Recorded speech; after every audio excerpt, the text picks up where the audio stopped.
5.5 కాలంలో కేసీఆర్ ప్రభుత్వం చేసిన అప్పు కేవలం 2,80,000 కోట్లు మాత్రమే అని చెప్పి నేను చెప్పడమో అజయ్ గారో నామా గారో రవిచంద్ర గారో చెప్తున్న మాట కాదు. కేంద్ర ప్రభుత్వం చెప్తున్న మాట, రిజర్వ్ బ్యాంక్ ఆఫ్ ఇండియా చెప్తున్న మాట. వాళ్ళు చెప్పేదేమో 2,80,000 కోట్లు. బట్టి గారిని అడిగితే 6 లక్షల కోట్లు అంటాడు, తుమ్మలను అడిగితే 7 లక్షల కోట్లు అంటాడు, బాంబులేటిని అడిగితే 8 లక్షల కోట్లు అంటాడు, రేవంత్ రెడ్డిని అడిగితే 10 లక్షల కోట్లు అంటాడు. నోరే కదా, ఏముంది, ఎటు పడితే అటు మాట్లాడచ్చు. ప్రజలు వెర్రోళ్ళు కదా, నమ్ముతారులే అనుకుంటున్నారు ఈ సన్నాసులు. నేను ఒకటే గుర్తు చేస్తా ఉన్నా, ఎస్ కేసీఆర్ గారు అప్పు చేశారు. 2,80,000 కోట్ల అప్పు చేసిండు కేసీఆర్. చేసి ఏం చేసిండు? 73,000 కోట్ల రూపాయలు 70 లక్షల రైతుల ఖాతాల్లో 11 సార్లు రైతు బంధు రూపంలో వేసిన నాయకుడు కేసీఆర్.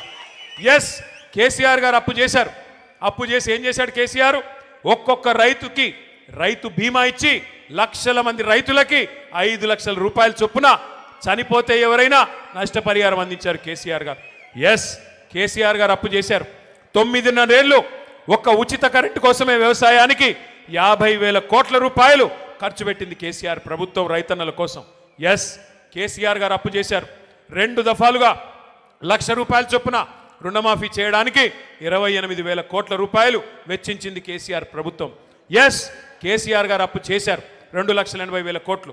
ఆ అప్పుతో 1,022 గురుకుల పాఠశాలలు పెట్టి 6.5 లక్షల మంది మన పిల్లలకి 6.5 లక్షల మంది పిల్లలకి ఒక్కొక్క అమ్మ మీద, ఒక్కొక్క అమ్మాయి మీద, ఒక్కొక్క తమ్ముడి మీద 1,20,000 రూపాయలు సంవత్సరానికి ఖర్చు పెట్టి నాణ్యమైన విద్య అందించారు. ఎస్ కేసీఆర్ గారు అప్పు చేశారు. చేసి ఏం చేశారు? 15 లక్షల మంది ఆడకూతురులకి 1,00,000 రూపాయలు ఇచ్చి కళ్యాణ లక్ష్మి పేరుతో, షాదీ ముబారక్ పేరుతో వారి పెళ్లి చేయించారు. ఎస్ కేసీఆర్ గారు అప్పు చేశారు. 32 జిల్లాలుగా తెలంగాణను మార్చి 32 కలెక్టరేట్లు కట్టారు.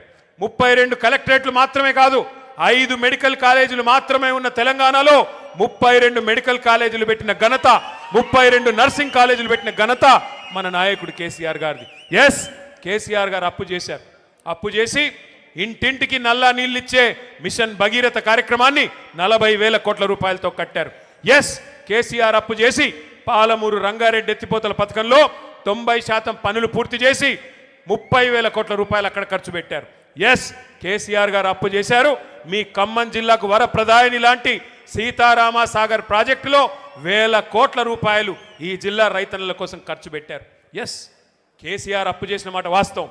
కానీ కేసీఆర్ చేసిన అప్పు మన భవిష్యత్తు మీద పెట్టిన పెట్టుబడి, తెలంగాణ పిల్లల కోసం పెట్టిన పెట్టుబడి, తెలంగాణ రైతుల కోసం పెట్టిన పెట్టుబడి తప్ప కేసీఆర్ గారు మీలాగా దోచుకోలేదు. మీరేం చేస్తున్నారు 2 ఏళ్లలో చెప్పండి? కేసీఆర్ గారు ఆ ప్రభుత్వం ఉన్నప్పుడు బ్రహ్మాండంగా రైతులకి నాట్లేసే టైంకి మీ ఫోన్లన్నీ టింగు టింగు టింగు అని మోగేది, రైతు బంధు మీ ఖాతాల్లో పడేది, 1,000 కోట్ల రూపాయలు మీ ఖాతాల్లోకి వచ్చేది. కానీ ఇవాళ 1,000 కోట్ల రూపాయలు టకీ టకీమని పోతున్నాయి. ఎక్కడికి పోతున్నాయి? ఎక్కడికి? ఢిల్లీకి పోతున్నాయి. రాహుల్ గాంధీ గారికి సామంతరాజులు కప్పం కట్టకపోతే పోస్ట్ ఊస్టింగే కదా. నెలకి 100 కోట్లు కట్టకపోతే, 60 నెలలకు 6,000 కోట్లు కట్టకపోతే పోస్ట్ ఊస్టింగే. నెలకు ఒకసారి పోవాలి, కాళ్ళు మొక్కాలి, కప్పం కట్టాలి, పోస్టు భద్రంగా ఉందా లేదా చూసుకోవాలి. అది తప్ప ఏంది నువ్వు పీకింది అని అడుగుతా ఉన్నా రేవంత్ రెడ్డిని.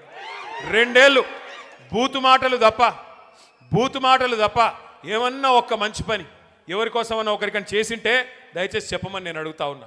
ఇవాళ బూతు మాటలు అంటే చండాలమైన మాటలు, నాకు ఇష్టం ఉండదు, కానీ తప్పట్లేదు. దరిద్రంగా ఆయన మాట్లాడుతుంటే మాకు ఎదురుగా ఉన్న మాకు రక్తం ఉడుకుతా ఉంది. సరే కేసీఆర్ గారు తెలంగాణ తెచ్చిన నాయకుడు, దశాబ్దాల కళ నెరవేర్చిన నాయకుడు. ఇదే ఖమ్మం జిల్లాలో ఆనాడు 1968లో విద్యార్థుల ఉద్యోగుల ఆధ్వర్యంలో ప్రారంభమైన ఉద్యమానికి అల్టిమేట్గా లక్ష్యాన్ని చేర్చిన నాయకుడు కేసీఆర్ గారు. అట్లాగే 10 ఏళ్ళు ప్రజల చేత ఎన్నుకోబడ్డ ముఖ్యమంత్రి కేసీఆర్ గారు. తెలంగాణకు ఎన్నో అపురూపమైన అద్భుతమైన ప్రాజెక్టులు ఇచ్చినవాడు కేసీఆర్. తెలంగాణకి దేశ స్థాయిలో గౌరవం తెచ్చిపెట్టినవాడు కేసీఆర్. ఇవన్నీ కరెక్టే. మన పార్టీ అధ్యక్షుడిగా కూడా కేసీఆర్ కరెక్టే. కానీ ఇవన్నిటికి మించి మా నాన్న కదా. మరి మా నాన్నని ఇష్టం వచ్చినట్టు అంటే ఓ కొడుకుగా నా కోపం రాదా?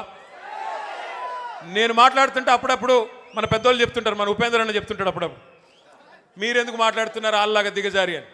వాళ్ళలాగా దిగజారి మాట్లాడాలని నాకు లేదు. కానీ వాళ్ళు మాట్లాడుతున్న మాటలు వింటే రక్తం ఉడుకుతున్నది. ఏం అడుగుతున్నాం మనము? ఏమైందయ్యా కౌలు రైతులకు డబ్బులు ఇస్తానంటివి, కౌలు రైతులకు రైతు బంధు అన్నావు కదా 22